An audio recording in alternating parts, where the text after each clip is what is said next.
세상에 저는 목사로서 부러운 사람이 누구냐 하면 그저 시도 때도 없이 그저 흥얼흥얼 찬양하고 노래하는 사람, 이런 사람들이 참 부럽습니다. 어떻게 그럴까? 또 여기 우리 성도들이 많이 있는데 얼굴이 다 각양각색이잖아요. 어떤 분은 그냥 아무 생각 없이 가만히 앉아 있는데도 얼굴이 생글생글하는 분들이 있고, 어느 분들은 힘을 줘야 좀 웃는 모습이 나오는 분이 있고, 그냥 자연스러운 모습은 되게 굳어져 있는.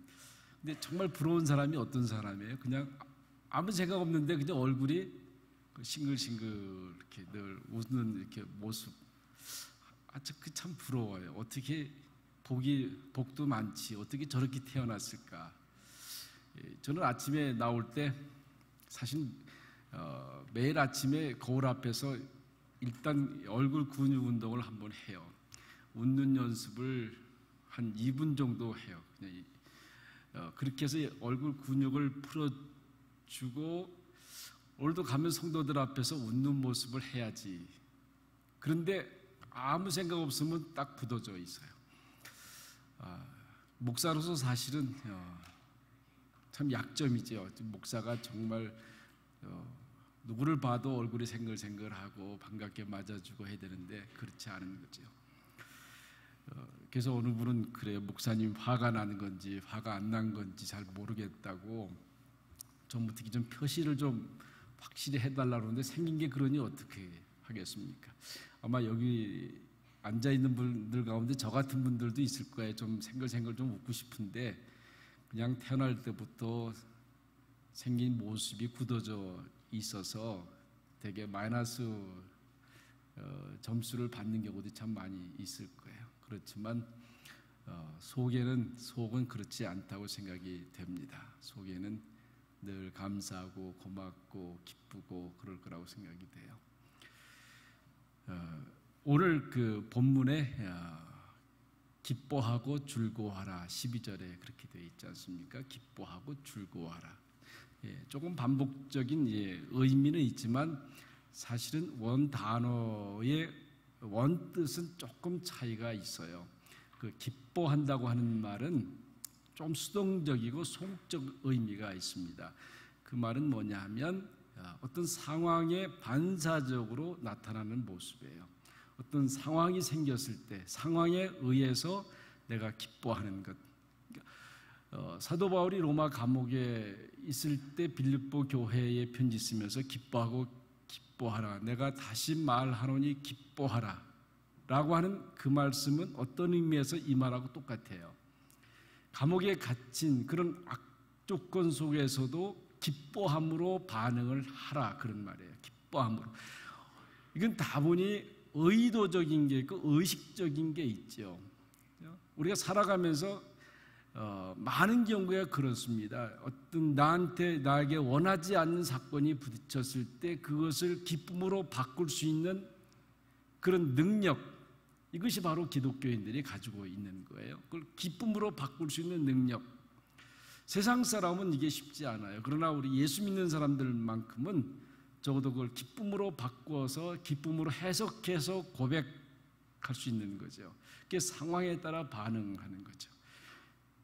그러나 이 즐거워하라고 하는 말은 조금 달라요. 이건 뭐냐면 절대적 기쁨을 얘기하고 있습니다. 절대적 기쁨. 상황하고 상관없이, 상황이 어떻게 되었든지 간에 그렇다고 상관없이 절대적 기쁨. 우리 시편 23편의 시편 기자가 여호와는 나의 목자시니 내가 부족함이 없으리로다. 사실은 그거는 상황을 얘기하는 게 아니에요. 그냥 하나님이 내 목자 되시니 나는 부족함이 없다 라고 하는 말은 부족함을 깨닫지 못하는 거예요. 어떤 사람은 세상에 살면서 부족함을 계속해서 의식하고 살아가요. 깨닫고 살아가는 거죠. 이것도 부족하고 저것도 부족하고, 냉장고에 그렇게 음식 가득함에도 불구하고 딱 여는 순간에 먹을 게 없구나. 그렇죠. 옷장에 옷이 가득 찼는데 딱 열고 보니 하는 말이 뭐예요? 오늘 입을 옷이 없네. 교회 뭐 입고 가지? 걱정하잖아요. 그렇죠? 그런데 요한은 나의 목자신 내가 부족함이 없다고 하는 말은 사실 그거를 모르는 거예요. 그냥 냉장고 여는 순간에 혹시 거기 뭘 이렇게 식어 밥 하나 있어도 그게 만족하는 거죠. 아, 먹을 게 있구나. 옷장을 여는 순간에 옷이 많지 않아도 입을 옷이 있구나. 다시 말하면 부족함을 깨닫지 못하는. 그러니까 여기서 즐거워하라고 하는 말은 바로 그 절대적 기쁨을 얘기하고 있습니다. 여러분, 그리스도인들에게 그리스도인의 정의하면 사실은 기뻐하고 즐거워하는 거죠. 그러니까 우리가 잘 아는 니체라고 하는 분은 철저하게 무신론적 철학자 아니었습니까? 근데 이분은 사실은 성장할 때는 좋은 그리스도인 가정에서 성장을 했다고 그래요. 그런데 이분이 무신론자가 된 아주 중요한 이유 가운데 하나가 그런 얘기를 합니다. 자기는 예수를 믿을 필요성을 느끼지 못하고 있다, 그렇게 얘기합니다. 왜냐하면 예수를 믿는 사람들이 생활 속에서 기쁨을 찾을 수 없다고 하는 것, 은혜를 말하면서도 행복이 없다고 하는 것, 그렇다고 하면 꼭 예수를 믿고 살아가야 되느냐 하는 그런 얘기를 하고 있습니다. 슈바이처 박사 같은 분은 그런 얘기를 해요. 자기가 아프리카에 가서 이제 선교하러 갔는데 마른 강이 많이 보인다는 거예요. 물이 없는 강들. 근데 자기가 그런 얘기예요. 저 마른 강을 보면서 저걸 강이라고 말해야 될까? 어떻습니까? 물이 없는 강을 강이라고 말할 수 있을까? 자기는 그걸 퀘스천하면서 이런 얘기를 합니다. 기쁨이 없는 그리스도인들을 그리스도인이라고 말할 수 있을까? 우리 사람에게 가장 중요한 게 사실 사랑 아닙니까? 사랑의 본질은 사실 희생입니다. 희생이에요. 이게 희생 없는 사랑이라고 하는 건 우리가 말할 수 있는 게 아니잖아요. 그런데 그 희생은 어떻게 할 수 있어요? 희생은 사실은 희생의 본질은 기쁨입니다. 기쁨이 없는 희생은 무의미한 거다. 슈바이처 박사는 그런 얘기를 하는 거예요. 그러니까 우리가 수고하지만 그 속에서 기쁨이 있을 때 그 의미가 있는 거지, 아무리 수고하고 희생을 해도 기쁨이 없는 것은 의미가 없다라고 그렇게 주변 사람들이 얘기하고 그걸 생활 철학으로 가지고 살았다고 하는 거예요. 우리 베드로전서 2장 19절에서 21절 언젠가도 말씀드렸지만 고난을 세 가지로 정리를 하고 있어요. 여러분, 고난하면 다 같은 고난 같지만 사실은 성격적으로 본질적으로 사실 그 고난이 다 다르지 않습니까? 그래서 거기에 습절을 쭉 보면 고난이 세 가지로 정리가 되어 있는데, 하나는 뭐냐면 애매하게 당하는 고난이에요. 애매하게, 도대체 이유를 알 수 없는 고난. 얼마 전에 우리 아이스하키 선수들이 가다가 트럭하고 부딪혀서 많이 죽었잖아요. 어쩌면 이번에도 또 토론토에서 벤이 인도를 달리면서 많은 사람이 죽었잖아요. 저는 지난주에 제가 좋아하는 목사님 교통사고 나서 그 자리에서 즉사한 사건을 보고 마음이 참 아팠어요. 나는 잘못한 것이 없는데, 내가 실수한 게 아닌데 아무리 왜 이런 고난이 있어야 됩니까? 왜 이런 아픔들이 있어야 됩니까? 모르는 거잖아요. 정말 답답하죠. 하나님이 이래서 내가 너한테 이런 고난을 줬다, 고통을 줬다라고 말씀해 주면 얼마나 좋겠어요. 언제도 말씀드렸지만 주님이 그렇게 잘 말씀하시지 않으세요. 그런데 성경을 통해서 주님이 말씀하는 건 뭐예요? 거기도 보면 주님을 생각하고 참으면 은혜가 되니라, 그렇게 했어요. 그 이유를 말씀한 게 아니라 주님을 생각하고 참으면 은혜가 되니라. 그게 애매하게 당하는 고난이에요. 여러분, 그럴 때가 참 많이 있을 거예요. 두 번째는 죄 때문에 당하는 고난이잖아요. 사실은 우리가 살아가면서 내가 당하는 고난의 90%는 뭐예요? 사실은 죄 때문에 그런 거예요. 죄 때문에요. 죄 때문에 아파요. 죄 때문에 힘들고, 또 내재 때문에 주위 사람까지 힘들게 할 때가 많이 있습니다. 여러분, 그것이 내가 신고 내가 거두는 고난이라고 한다면 우리가 그 문제를 어떻게 해결할 수 있겠어요? 그것을 우리가 회개하는 거예요. 다시 원래 원점으로 돌아가서 다시 시작하는 거죠. 그런데 우리는 회개하는 게 그렇게 쉽지 않아요. 그런 고난이 오면 어떤 생각이 들어요? 원망하게 되고 불평하게 돼요. 근데 원망하고 불평한다고 하는 그 말은 뭐냐면, 그 죄가 나로 인해서 그 고난이 왔음에도 불구하고 그 고난의 이유를 사실은 다른 데 돌리는 거예요. 책임을 전가시키는 거잖아요. 그죠?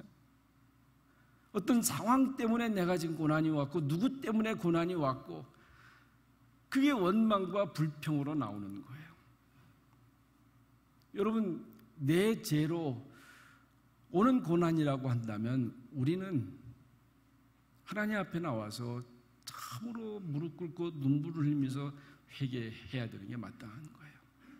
그리고 세 번째는 선을 행함으로 해서 당하는 고난이에요. 의를 위해서 당하는 고난. 오늘도 말씀도 그런 거예요. 의를 위하여 핍박을 당하는 자가 복이 있다 그랬어요.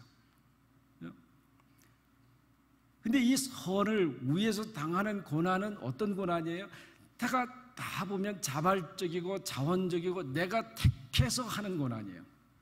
내가 안 하면 그런 고난을 받을 이유가 없어요. 그죠? 그런데 왜 합니까? 저게 고난일 거고 저것 때문에 힘들 거라고 하는 것을 알면서 왜 해요?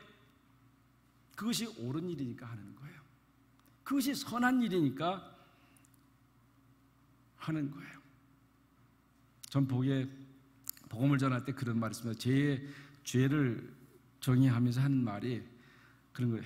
하지 말아야 하는 것을 하는 것만 죄가 아니라, 그러니까 우리가 죄하면 하지 말아야 할 것을 하는 것, 이걸 늘 죄라고 생각하잖아요. 그리고 난 다음에 무슨 얘기를 하냐면 해야 할 것을 하지 않는 것도 죄다, 그렇게 얘기해요. 여러분, 해야 할 것을 하지 않는 게 뭐가 있어요? 지금 대표적인 게 부모를 공경하는 거예요. 여러분, 부모를 공경하는 것 해야 하는 것 아니에요? 당연히 우리가 해야 되는 거예요. 그런데 하지 않는다고 해서 누가 뭘 할 사람은 없지만 그 하나님 앞에서는 그게 죄라고 하는 거예요. 배고픈 사람이 있는데 돕지 않는다고 해서 그게 죄라고 말할 수 없어요. 그렇지만 하나님의 기준에서 본다면 그것도 죄인 거예요. 그래서 우리가 이 선한 일에, 의로운 일에를 인해서 고난받는 것, 어쩌면 이거는 자발적이고 자원적이고 선택적인 그런 겁니다. 소크라테스가 억울하게 형장으로 가서 죽지 않습니까? 그때 제자들이 그랬다 그래요. 억울하다고. 왜 선생님은 스승은 죄도 없는데 지금 형장으로 끌려가고 있습니까? 그러니까 이 소크라테스가 그런 얘기 했다고 그러잖아요. 야, 이놈들아, 그러면 내가 죄가 있어야 죽어, 죄가 있어 죽는 게 마땅한 거냐?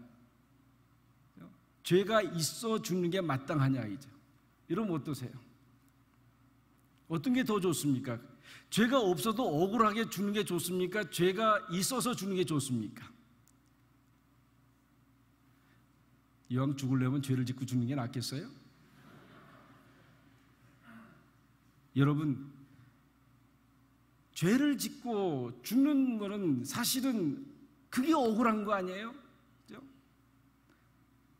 죽어도 죄를 안 짓고 죽는 게 사실은 나은 거예요. 오늘 성경은 우리에게 뭐라고 말씀하고 있어요? 의를 위하여 핍박받는 자는 복이 있나니, 그렇죠? 복이 있다 이죠. 여러분, 의를 위해서 선한 일을 하다가 억울한 일을 당하는 사람은 복이 있다고 그랬어요. 복이 있다고 그랬어요. 이게 얼마나 귀한 겁니까? 하나님이 복이 있다고 그러는데요.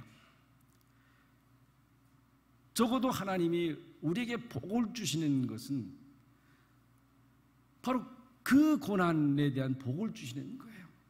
은혜를 주시는 것입니다. 오늘 8가지 복을 쭉 얘기하잖아요. 심령이 가난한 자는 복이 있나니, 온유한 자는, 애통하는 자는 쭉 얘기하다가 마지막에 의를 위하여 핍박을 받는 자는 복이 있나니, 저는 8가지 쭉 이렇게 나열하면서 맨 마지막 이 얼마나 중요하냐면요, 여러분 그렇잖아요. 우리도 쭉 어떤 일을 나열하다가 맨 마지막 어때요? 정말 중요한 거는 뒤로 미루고 맨 마지막에 얘기하잖아요. 맨 마지막에. 그래서 어떻게 보면 이 8복이 다 중요한 복이지만은 가장 중요한, 가장 복의 극치는 바로 마지막 복이에요. 의를 위하여 핍박을 받는 자는 복이 있다. 복이 있다. 여러분, 위의 복 다 귀한 복이지만 정말 복 중에 복은 의를 위하여 자원적으로 선택적으로 받는 핍박이라고 할 수 있습니다. 고난을 좋아하는 사람은 아무도 없어요. 다 힘들고 아파요. 그렇지만 주님은 우리에게 말씀하시기를 의를 위해서 핍박받는 것은 복이 있다라고 말씀하고 있어요. 특별히 뭐라 그래요? 나를 위해서. 나 자신을 위해서 받는 핍박이 복이 있다고 말하는 게 아니고요, 주님을 위해서, 주님 때문에 받는 핍박이 복이 있다라고 말씀하고 있습니다. 여러분, 때로 주님의 일을 하다 보면 음해를 당할 때가 있어요. 모함을 당할 때가 있어요. 거짓말로 공격을 당할 때가 있습니다. 아마 가장 힘든 것은, 인간관계에서 가장 힘든 것은 거짓말로 공격을 받을 때, 음해를 받을 때가 사실은 제일 힘들어요.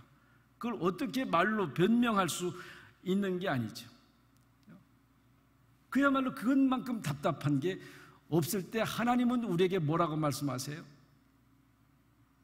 복이 있나니, 복이 있나니. 변명하지 말라는 거예요. 어디 다니면서 억울함을 호소하지 말라는 거예요. 복이 있다, 이죠. 복이 있다. 주님을 위해서 일한 것은 복이 있다라고 말씀하고 있어요. 그래서 오히려 그것을 기뻐하고 즐거워하라. 신앙인의 아름다운 모습은 세상 사람들과 뭔가 틀리다고 하는 데 있는 것 아니겠어요? 그거를 오히려 더 기뻐하고 즐거워하고 그것을 감사할 수 있는 그 마음을 가질 수 있는 것이 바로 그리스도인이라고 할 수 있습니다.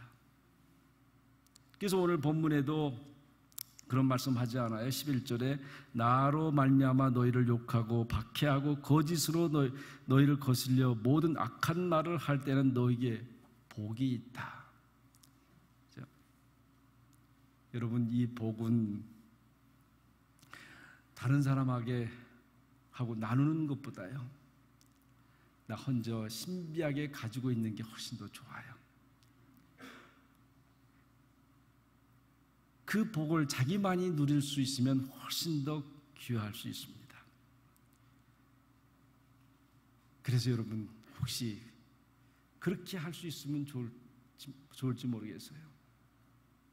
주님 때문에 받는 핍박이라고 한다면, 주님 때문에 받는 음해라고 한다면, 주님 때문에 한 대 맞는 거라고 한다면 하나님께 기도하기를, 하나님 한 대 더 맞게 해주세요.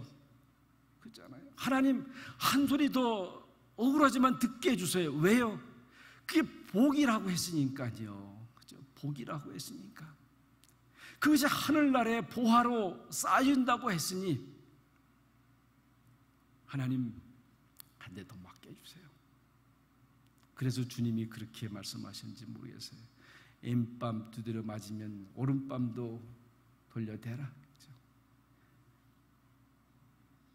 한 번 더 그런 마음으로 여유 있게 갈 수 있으면 좋겠어요. 여러분, 세상에서 불쌍한 사람은 저는 과거에 매여 사는 사람이라고 생각이 돼요. 그저 과거에 매여 사는 것은 어떻게 보면 비참한 거잖아요. 미래가 없다고 하는 것 때문에요. 그런데 미래를 바라보고 소망적 고난을 당하는 사람, 그 소망이 있기 때문에 행복한 사람이에요. 지금 고생하고 수고하고 핍박받고 어렵지만 미래에 나타날 그 복을 바라보고 살아가는 사람, 그 사람 행복한 사람 아니에요. 언제도 말씀드렸지만 저는 계절 가운데 3월달이 제일 좋아요. 3월달. 왜 좋냐면요, 그때 눈도 오고 빨리 봄이 왔으면 좋겠다는데 그 기다리는 마음이 좋은 거예요. 제일 기분 나쁜 달이 10월달. 그때도 날씨가 그렇게 나쁘지는 않은데 아주 기분 나빠요. 왜냐하면 올겨울 또 어떻게 지내지? 그죠? 정말 행복한 사람이 어떤 사람이에요? 소망 가운데 미래의 약속을 가지고 살아가는 사람.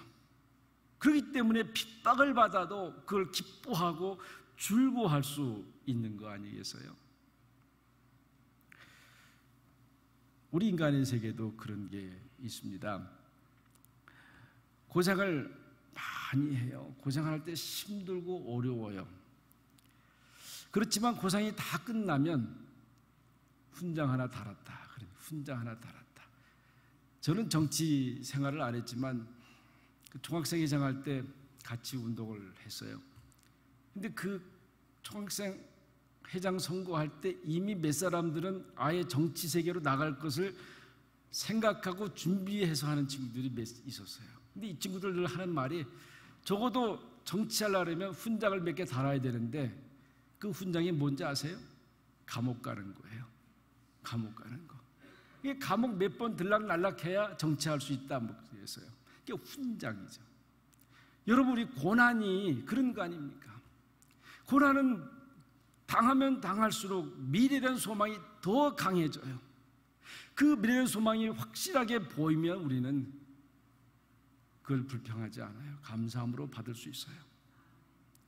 여러분, 스데반이 돌에 맞아 죽을 때 그 장면만 생각해보면 얼마나 아름다워요. 많은 사람들이 막 욕을 하고 돌을 던지고 막 그럴 때 그 얼굴이 어떻다고 그래서 천사의 얼굴 같았다 그랬어요. 여러분, 가능할 것 같아요? 도저히 안 될 것 같아요? 그런데 저는 그 경험을 했어요. 여러분, 충분히 가능해요. 아무리 고난을 당해도 도저히 맞아 피를 흘려 죽어가면서도 그 얼굴은 천사의 얼굴을 할 수 있는 게 뭐예요? 그 초점이 어디 있었어요? 하늘나라에 있었어요. 예수 그리스도를 보고 있었어요. 그 하늘나라 예수 그리스도를 보는 그 순간에는 그 수많은 사람이 아우성치는 소리가 하나도 들리지 않는 거예요. 그 아픔이 하나도 없는 거예요. 왜요? 저 하늘나라의 주님과 함께 그 보좌 우편에 앉을 것을 기대하는 그 간절한 마음이 그 모든 고난, 핍박들을 이겨갈 수 있는 거예요. 여러분, 그리스도인이 누구입니까? 바로 그리스도인이 바로 이런 사람들이에요. 복이 있도다. 기뻐하고 즐거워하라. 이 말을 깊이 새기면서 세상을 살아가시기 바랍니다.